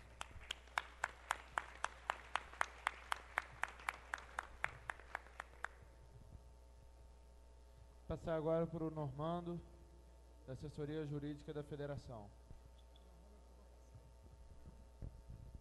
Boa tarde, companheiros. Tem muito pouco para complementar as intervenções anteriores, vou pedir paciência a vocês, mas já dá para perceber, e é central na intervenção tanto do Alisson quanto do Rony, o quanto a gente devia estar discutindo aqui a economia, né, como base inicial, né, as condições objetivas, para em cima dela a gente estar discutindo todo o resto. E outro termômetro de o quanto a coisa está ruim é vocês botarem advogado para fazer essa discussão, né? Porque a coisa está feia mesmo. Né? Bons tempos do movimento sindical, vários companheiros dizem, era aquele que um advogado do movimento servia para tirar da cadeia. Tem duas coisas erradas aí, então. O advogado está ocupando um espaço que vocês deviam estar ocupando, e segundo, vocês não estão fazendo aquilo que deveriam fazer para ir para a cadeia. Mas não se preocupem não, que a conjuntura vai proporcionar isso para vocês rapidinho, tá? Não tenham medo disso. Não vai demorar. Aí é outra história. Mas eu levo café e cigarro. Seguinte, eu tinha dividido essa intervenção em 3 pontos, sempre raciocínio em tríade, né? Que é, primeiro, por que o golpe? Acho que muito disso já foi falado, vou abordar. Quais direitos estão afetados? Absolutamente, estou me sentindo contemplado sobre quais direitos. E quem poderia ser aliado na defesa desses direitos? A quem caberia proteger esses direitos que estão sob ameaça na nova conjuntura? Então vamos lá, por que o golpe? Tem um problema, o problema é meu, tá? Estou dividindo com vocês de forma fraterna na compreensão de tudo que foi falado. Porque se a gente não situar bem a discussão, há uma tendência a achar que os parlamentares são feios, bobos e maus, o patrão é feio, bobo e mau, o juiz é feio, bobo e mau, e o dono do jornal é feio, bobo e mau, e por isso a gente está vivendo uma conjuntura de golpe. O que está faltando para entender essa realidade, e enquanto chave para interpretar todo o resto, inclusive os direitos que estão sob ameaça, é uma perspectiva de luta de classe. E não adianta democratizar os meios de comunicação se você não garantir que eles reverberem a luta de classe. É uma discussão super importante, como todas as outras que foram colocadas aqui. Agora, não é central. Central é a luta de classes. Pega os países que mais democratizaram, via legislação, a comunicação de massas, os países que têm menor grau de concentração de poder da comunicação de massas no número de famílias e de empresas, e ainda assim você vai ver que o problema é muito parecido. Então não é aí que está a solução. Embora essa seja uma luta importante. A solução é pensar quem é que está ficando com o que se produz. Esse é o debate que se faz em qualquer votação de lei orçamentária, em qualquer país, no capitalismo. E é isso que está por trás do golpe. É isso que está por trás, em experiências relativamente recentes na história, dos anos 80, quando é decretada a falência do estado de bem-estar social na Europa Ocidental. O estado de bem-estar social não estava falido. Era preciso produzir aquela falência para rediscutir quem ficava com que fatia do bolo. E é essa discussão que levou ao golpe. É essa discussão que está na raiz da gente ter provocado a eterna burguesia dominante com a maior mobilidade social da história do Brasil. O que significa isso? A ascensão de quem estava na base da pirâmide para as camadas intermediárias da pirâmide. A mobilidade social que se verificou no Brasil, especificamente entre 2005 e 2013, é a maior da nossa história estatística. É a maior distribuição de renda da história do Brasil. É a maior distribuição de direitos sociais da história do Brasil. É a maior afirmação de direitos humanos da história do Brasil. É a maior distribuição de dignidade humana. E isso feriu o orgulho da classe dominante mortalmente. E essa mobilidade social, absolutamente revolucionária do ponto de vista histórico e demográfico, tendia a se perpetuar através de alguns mecanismos que estavam sendo institucionalizados. 2 deles super importantes e que iam gerar efeitos pela primeira vez esse ano. Esse ano que eu estou falando é agora, 2016. Pô, mas estava tudo dando errado no governo Dilma, Normando. Você mesmo era o hipercrítico do governo Dilma. Quais os mecanismos que tendiam a perpetuar a mobilidade social e a democracia material no Brasil de verdade? Um muito importante, a proibição do financiamento por pessoa jurídica das campanhas eleitorais. Raiz da desigualdade material nas disputas e absolutamente antidemocrático. A primeira eleição que o Brasil faria com esse novo regime seria no fim desse ano. Seria porque não está mais garantido. E a segunda é a dramática ampliação do percentual público no orçamento da União da verba destinada à educação, conferida pelo quê? Pela arrecadação do pré-sal. Essas duas coisas tendiam a perpetuar ou a aprofundar a revolução social que se promoveu nesse país. Essas duas coisas, por si só, justificavam a pressa em derrubar a Dilma. E o golpe era hiper necessário. Pulando os direitos que estão sob ameaça, porque, repito, acho que ninguém melhor do que o Alisson para demonstrá-los, vamos para a última intervenção minha aqui. Quem deveria proteger esses direitos? Quem eventualmente é aliado dos trabalhadores para proteger esses direitos? Governo a gente conhece no primeiro dia. 1995, meses antes da greve dos petroleiros, Fernando Henrique toma posse e baixa no primeiro dia de governo 2 medidas provisórias. Uma, abrindo a navegação de cabotagem para armadores estrangeiros. Quem conhece o tema sabe o que isso significou. Era sinalizar para o mundo todo que o mercado está à disposição de vocês. E foi o fim da morte da construção naval no Brasil. Joaci lembra disso. E o outro foi o quê? Como estava em crise o Estado brasileiro, foi cortar drasticamente o orçamento da União dos órgãos de fiscalização dos direitos sociais. O maior corte, fiscalização do Ministério do Trabalho. E o segundo maior corte, fiscalização da Previdência Social. Temer assume e, significativamente, quais as medidas que toma no primeiro dia? Primeiro, extinção da Controladoria Geral da União, a CGU, o principal órgão de combate. Ah, Normando, mas ele criou lá o Ministério, né, de Conformidade, eu gosto de chamar assim, porque o pessoal que é fã de Miami fica usando a Compliance Culture.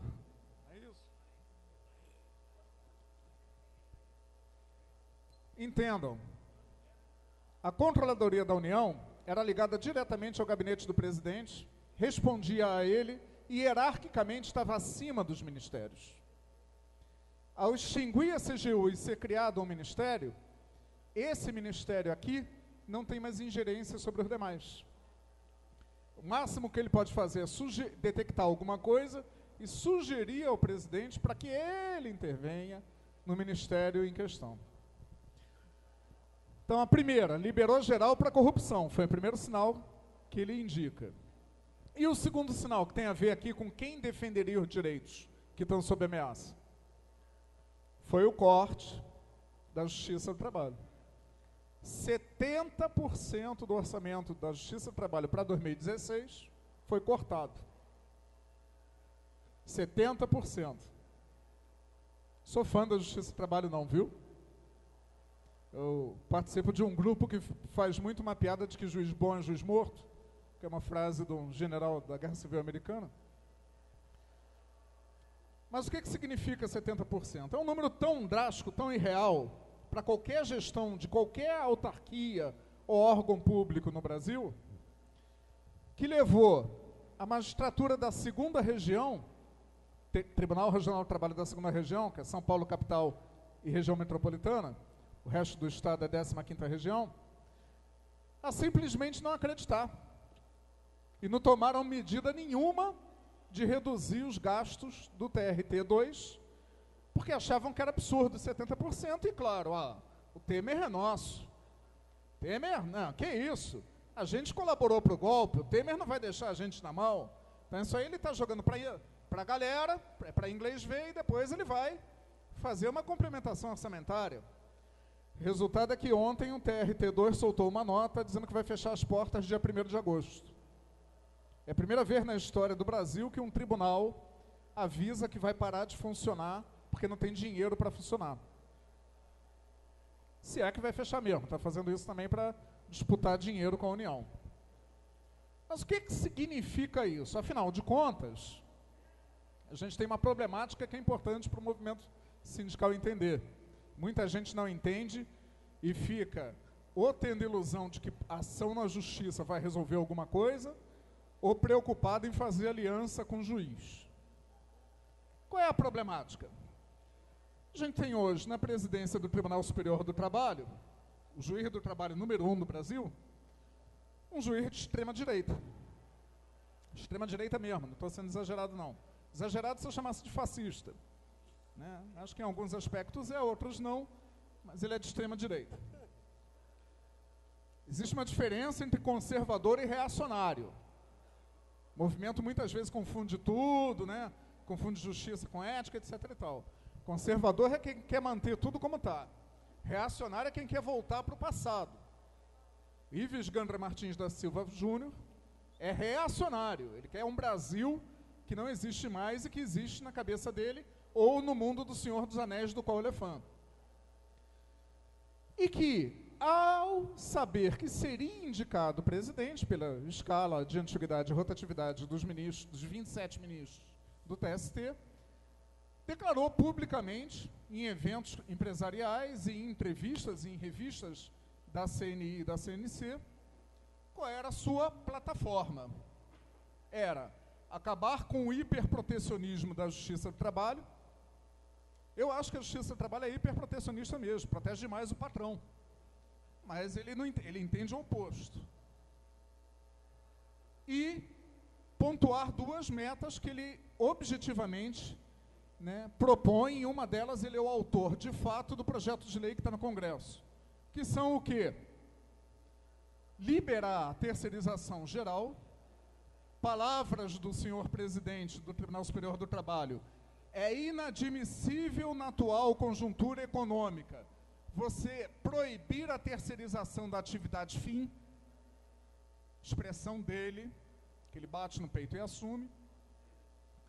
E qual é o outro ponto? Regulamentar a prevalência do negociado sobre o legislado. O Alisson já abordou o tema aqui.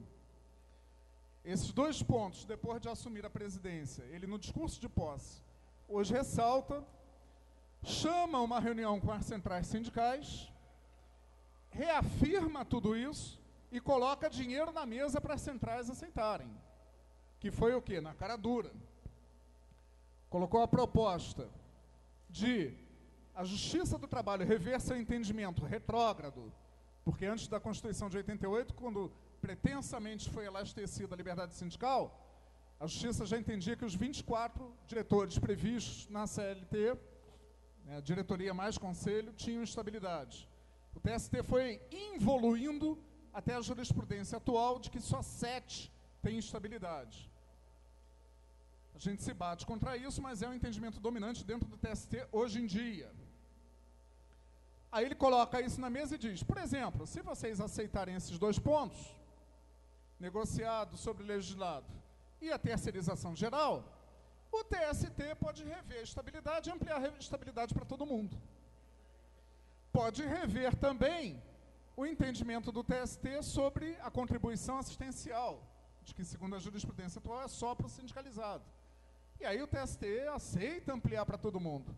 A maioria das centrais presentes, à exceção da CUT e da CTB, fizeram assim para ele e agradeceram muitíssimo. Isso é um lado da Justiça do Trabalho, não é toda a Justiça do Trabalho.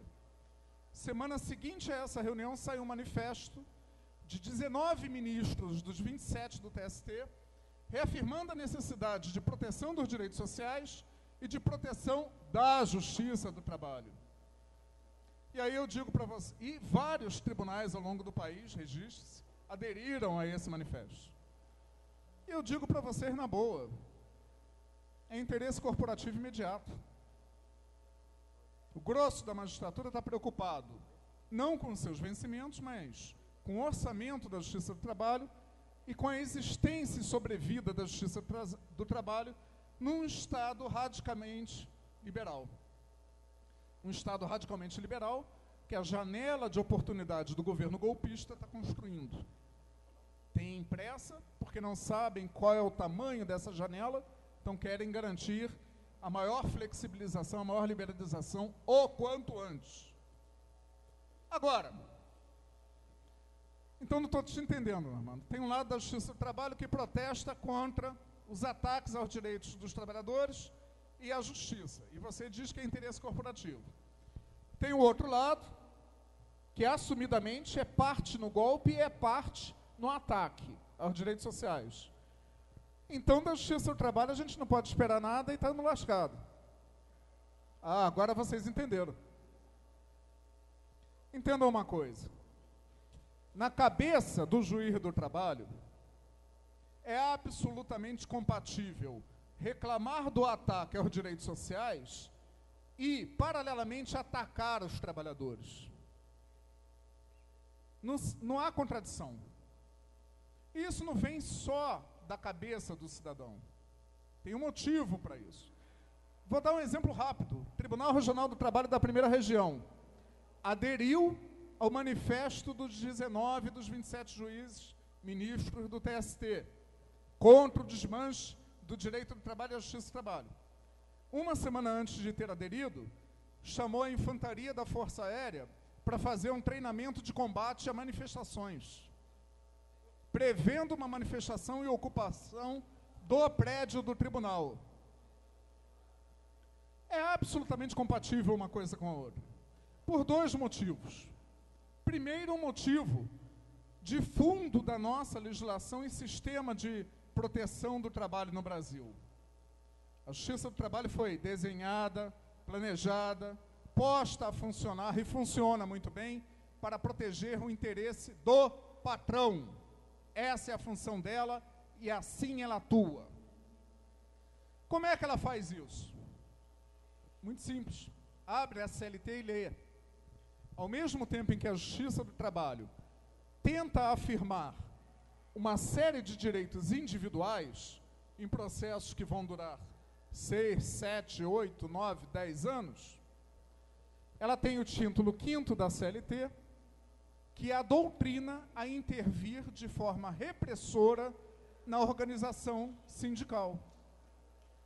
Então, as duas faces são da mesma moeda. Ela, por um lado, afirma direitos individuais, por outro, reprime a capacidade de ação política dos trabalhadores. Isso não é de agora, isso não foi inventado pelo neoliberalismo. Nós copiamos esse sistema da Itália fascista. E de todos os países que copiaram, que foram vários, México na América Latina, a Turquia, de todos os países que copiaram as instituições da Itália fascista, o único que ainda as mantém é o nosso. E vivemos essa bifacialidade. Então, os caras são formados, doutrinados em cima disso. A outra razão para que hoje você tenha um juiz do trabalho que até se acha de esquerda, que até se compromete com a defesa dos direitos individuais, mas que na prática vai chamar a Polícia Federal para investigar a tua arrecadaçãozinha no teu sindicato, é a identidade de classe. E também são doutrinados e bem preparados, treinados, amestrados, para guardar funcionalmente a identidade de classe com a classe dominante.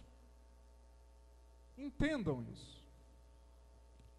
Então, o papel desse ator social é de vivenciar uma contradição eterna, que se autoalimenta e que não se resolve.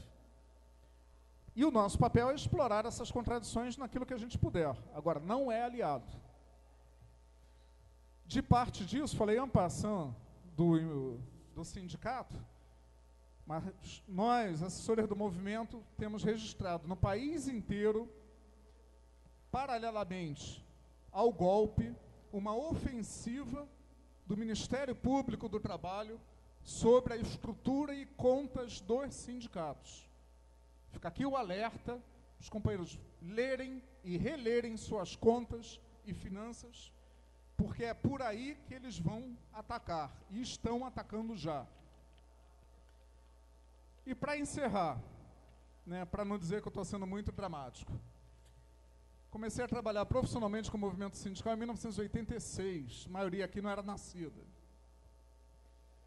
Nunca vivenciei uma justiça do trabalho tão patronal quanto a que a gente tem nesse momento. Então o que você está pintando para o nosso futuro é muito ruim? Não é não.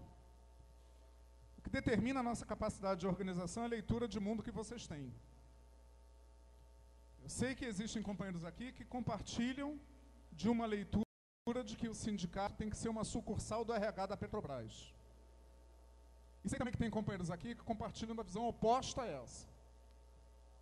Vocês é que têm que decidir se o nosso futuro vai ser atrelado e submisso, ou se a classe trabalhadora vai levantar a cabeça. Para fazer isso, vocês têm algumas tarefas. Discutir a representação e legitimidade do movimento petroleiro é uma tarefa para ontem. Venho dizendo em vários fóruns, vocês estão cada vez mais representando a minoria da minoria. E o que digo com isso? Vocês representam a minoria dos petroleiros, que é empregado da Petrobras, que a maioria dos petroleiros não é empregado da Petrobras. Vocês têm uma representação no todo, nacionalmente, incipiente sobre o grosso da categoria petroleira. E dentro dos empregados da Petrobras, hoje, vocês representam a minoria da área operacional. O grosso da área administrativa não é representado não se sente representado pelo movimento sindical. E aí fica aqui mais um alerta derivado desse. Alguns companheiros aqui riram quando o Alisson falou do Partido Novo, né, que está sendo propagandeado por Rodrigo Constantino e outros luminares da direita brasileira. Eu gostava da direita quando tinha Paulo Francis, né, Jarbas Passarinho, quando o referencial teórico da direita brasileira é Rodrigo Constantino, é porque a coisa está feia lá também. Mas vamos aqui para o prático. Muita gente riu aqui, eu vi risadas quando falaram do Partido Novo. Me surpreende se o equivalente ao Partido Novo, que são as chapas neutras politicamente ou apolíticas, montadas dentro da Petrobras, pelas gerências da Petrobras, não começarem a ganhar sindicatos nas eleições do ano que vem. A tendência é essa. Entendam isso. Se vocês não entenderem que para ganhar o grosso da classe trabalhadora, vocês têm que ganhar o trabalhador do setor privado, na base, e não entenderem que para ganhar a classe média brasileira, vocês têm que ganhar o petroleiro crachá verde administrativo, a gente vai continuar caminhando para o abismo. Muito obrigado.